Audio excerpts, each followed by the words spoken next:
Ganyan pala ang mga tunay na lingkod ng Diyos. Ano man ang isasagot ng Diyos, ano raw ang gagawin? Susundin po. Susundin. Ganyan ang mga tunay na lingkod ng ating Panginoong Diyos. Kung ano ang isasagot sa kanila ng Diyos, yun ang kanilang gagawin. Nataon man sa kagustuhan, hindi man nataon sa kagustuhan, pero yun ang kanilang gagawin. Yung sinabi ng ating Panginoong Diyos. Mga kapatid, tuwing pagsamba, sinasabi sa atin ng ating Panginoong Diyos kung ano ang ating gagawin. Huwag tayong papayag na ang gagawin natin taliwas doon sa ating tinanggap na dapat nating gawin galing sa ating Panginoong Diyos.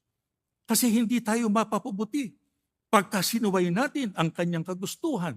Ngunit kung yung kanyang kagustuhan ang ating susundin, makatitiyak tayo, hindi niya tayo pababayaan.